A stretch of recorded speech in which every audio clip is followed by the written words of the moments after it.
Danielle Galian with the Wholesaler, and I'm here today at the Learning Center at Chicago Tube and Iron with President and CEO Dr. Don McNeeley, who is also an adjunct professor at Northwestern University's prestigious McCormick School of Engineering, where he teaches the capstone course in the master's and PhD programs.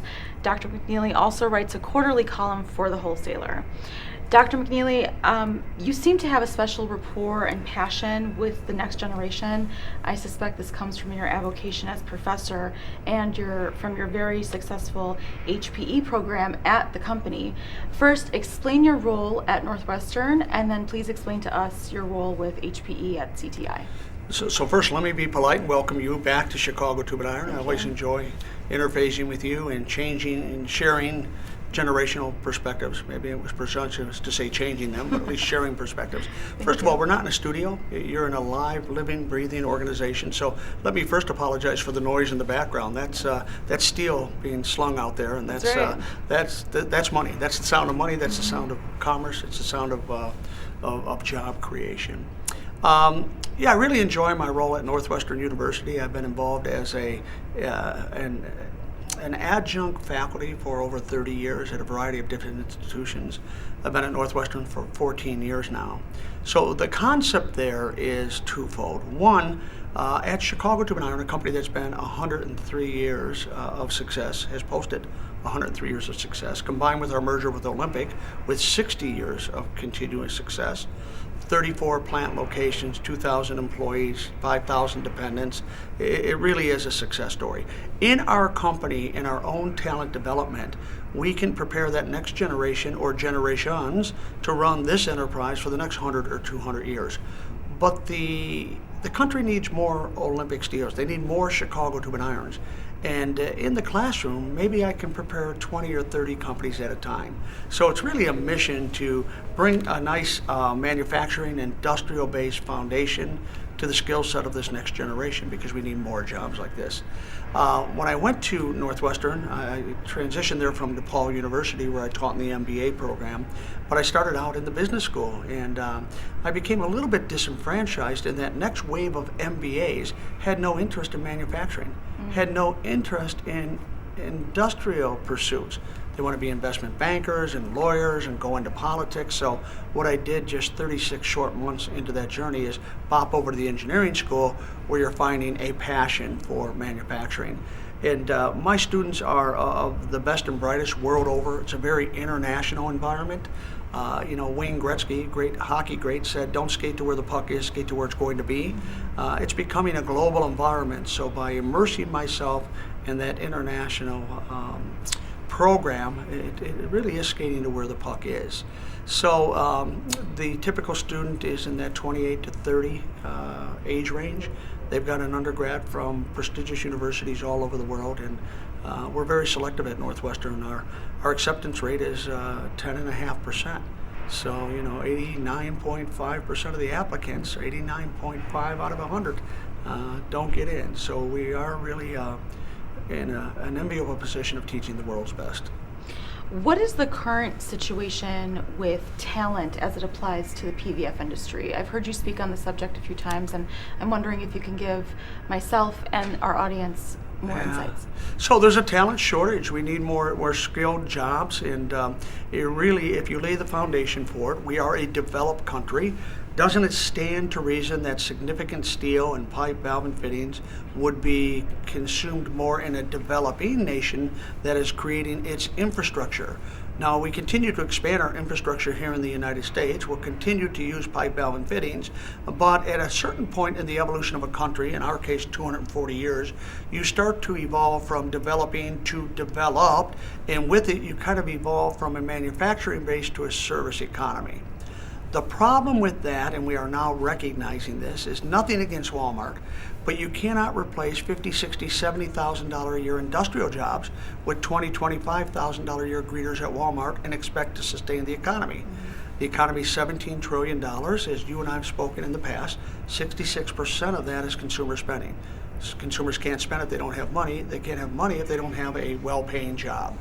So kind of bringing that full circle, we recognize that if you look at a government's role, first and foremost is to protect your citizenry. You can't do that without a military. You can't have a military without an arsenal. You can't have an arsenal without the manufacturing ability to create that arsenal. As is often said, not only do we need to make things, we need to make the machines that make things. Fundamental to anything mechanical is a ball bearing. I'm not sure that you can get a ball bearing made anywhere in the United States. Does that not make us vulnerable to some of these rogue nations? After all, who's going to prepare and manufacture your weapons? Are you going to subcontract that out to a nation that could eventually be your enemy? So as we try to preserve these skilled jobs, there is a dearth of talent. And I think there's a number of things contributing to that. First and foremost is a math phobia. You know, if you're going to have an industrial job, you need a foundation in math, and it just doesn't seem to be embraced to the extent that it ought. So that begs the question, why is there such a talent shortfall? Yeah, so follow this. This is interesting. I'll give you hopefully some valuable insight. 1.5% of our nation goes to private school. So if you're in the 98.5% that's not going to go to private school, you're going to go to a public school. Now, I'm not going to denounce the academic system, and I'm not going to denounce teachers because, if some of these people that criticize teachers, the fact that they can spell and punctuate and even talk to criticize the teachers, they learn that skill from the teachers. Right. So we're certainly not going to throw teachers under the bus because I have teachers in my own family and admire them greatly. But let's look at the inherent systemic issue, so we don't have to personalize it. So go back to that 98.5% of the people that are going to go to a public school. The public school you're going to go to is going to be determined by your zip code. So if you and I run a public school, in effect, you have a monopoly. Your customers have to go and buy your product. And by the way, if they're not age 17 yet, if your customer doesn't show up, the police will go get them and bring them to school under the truancy laws. So on what basis do you have any motive to get better?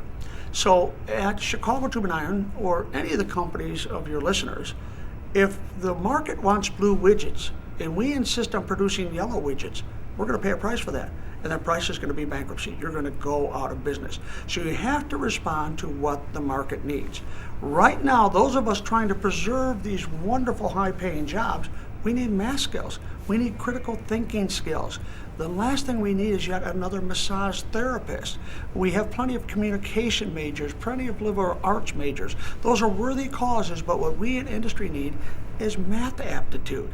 And so we just don't see that being valued in the curriculum. Frankly, on the university level, as we have a shortage of people with a math aptitude in America, we're relying on foreign talent, of which is significant, to come and teach those math courses, quantitative methods, stats. The problem that you have is sometimes there's a language barrier, so it really interferes with the ability to learn. So there's just been a movement inherent in the system of education in America that's not producing the product we need. Now let me punctuate with 2 points. 200 years ago, we were an agrarian-based economy. We were farmers. 90% of the population got up to farm. So 9 out of 10 people were involved in getting up today to make sure we have sustenance to live for another day. That was 200 years ago. We've gone through the evolution of the automation of the farm with an engineer, Cyrus McCormick's creation of the reaper. And now what we're doing is going through that next iteration of going from an industrial-based economy to a service sector. So let me connect the dots. For a developed country of our riches, it's a shame that we rank so low in reading and writing and historical knowledge and math aptitude. In fact, we rank 15th in the world stage. Other nations go to school year-round. Our students are still off in the summer. We don't go year-round. Why? 200 years ago, those students need to be out of school to work the fields. They need to go over and work the farm. 200 years later, as we continue to fall further and further behind on a world stage, we continue to produce widgets of a color that the market doesn't need. Why haven't we reset that yet? Somebody's got to get that as a priority. They need to reset that initiative.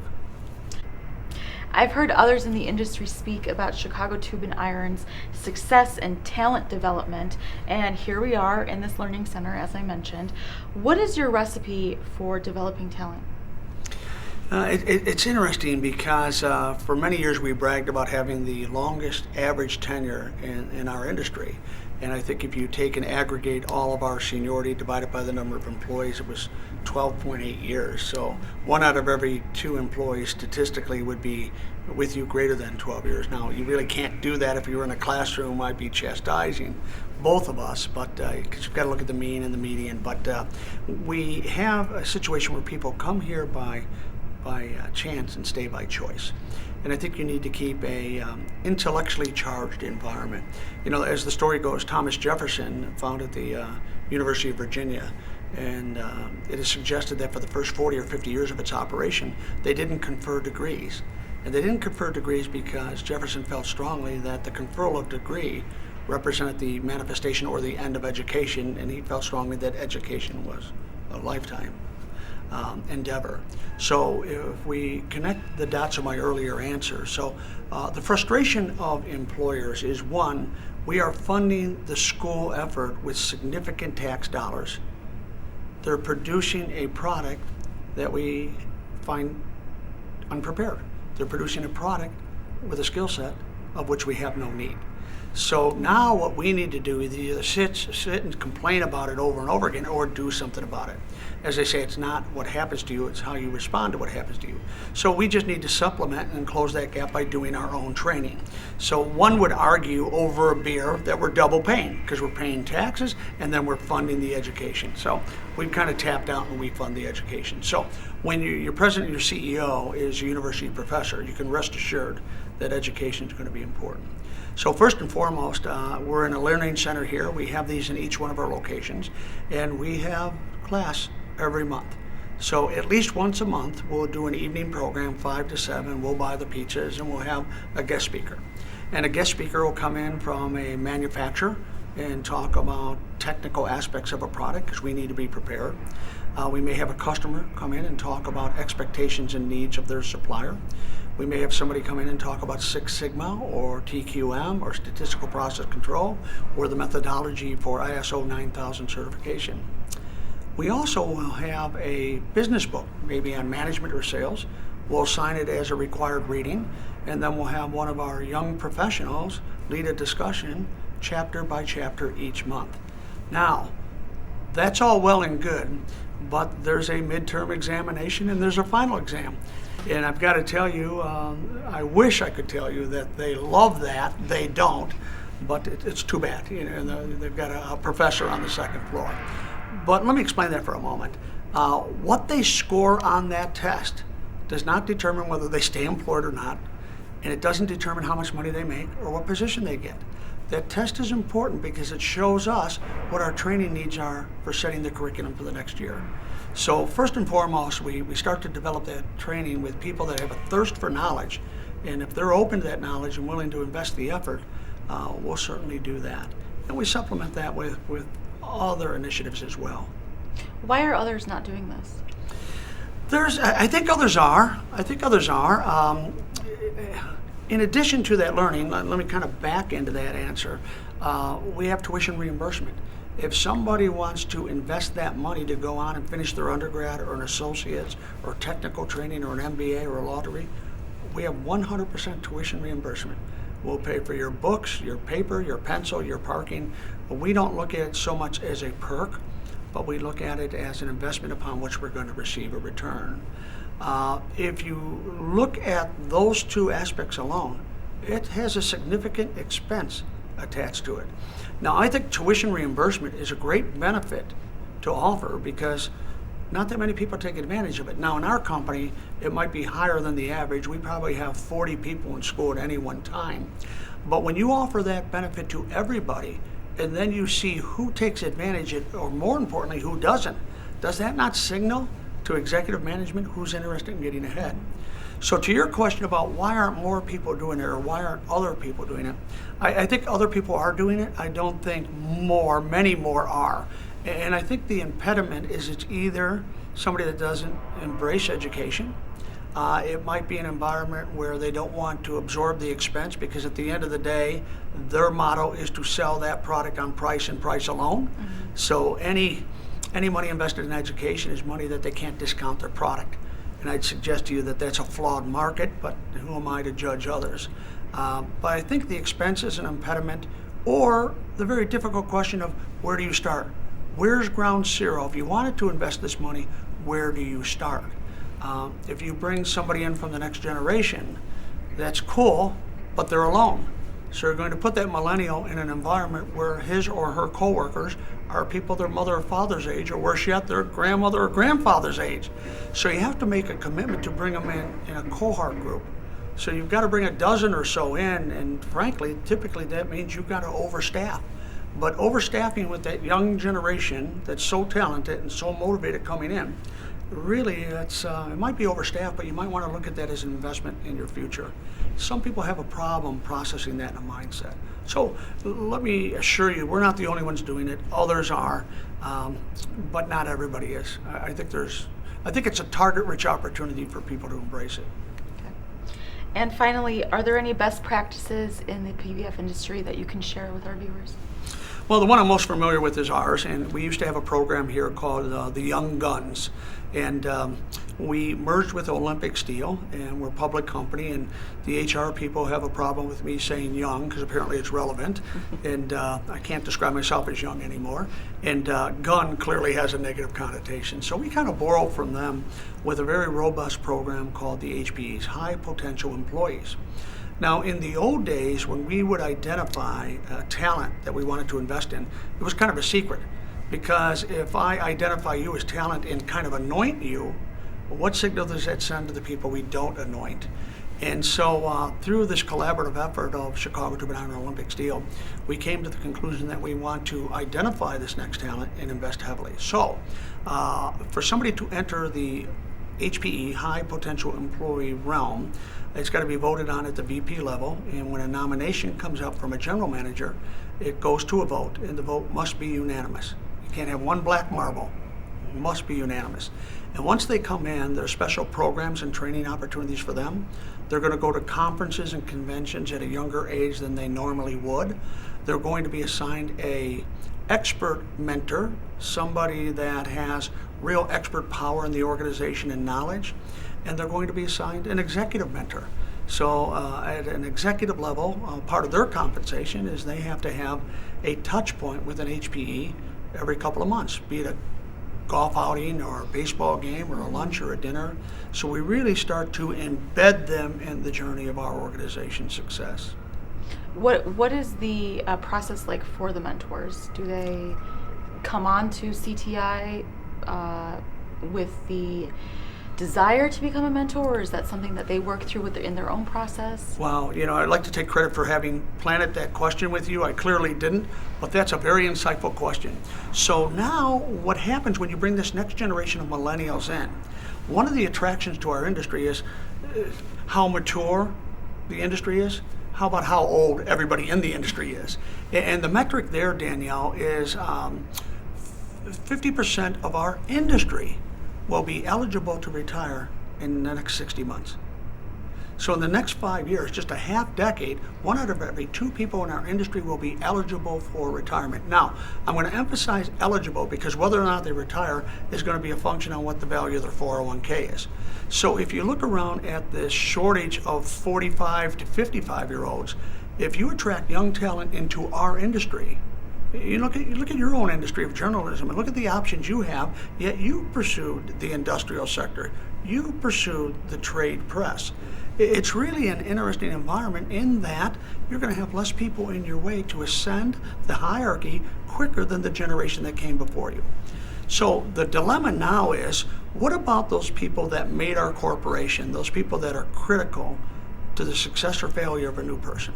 I mean, bottom line is, any CEO will tell you we don't have politics. Every company has politics. But there's that person that has power that either endorses Danielle or doesn't, and that can make or break you. So the key at Chicago Tube and Iron is you have to have secure managers. Because in an organization, your power is your knowledge. Why are people going to be inclined to share their power with somebody that they perceive to be a threat? So the example that I've shared in our writings is some big guy retires and he's driving his grandkids by the old plant. And they say, "Papa, is that where you used to work?" "Yes." "Well, why is it closed?" "Well, honey, once I retired, the place went to hell." and they wear that as some perverted sense of honor. And at Chicago Tube and Iron, we absolutely embrace the concept that how the enterprise runs after we're gone is more a reflection on our leadership than when we were here. So I've got the executive mentoring going on. I've got the HPEs coming in. What about those people that were critical to our success that maybe didn't go to college, maybe learned their trade on the floor, and we wouldn't be there without them? So what role do they play? How do I create an environment where they're not threatened by the next generation? We invited them to be mentor. So, and there was a compensation bump with that. And anything we do with the HPEs, those HPE mentors are absolutely involved in that. So we go from executive mentorship to HPEMs, HPE mentors, to the actual HPE, to the HPEC potential candidates. So we're always identifying who's on the on-deck circle. So one, takes a lot of money, takes a lot of time, takes a lot of effort, but it's not negotiable. If companies aren't doing things to develop talent, they're going to be in trouble. Fantastic. Thank you for your insights, Dr. McNeeley. Thanks, Danielle.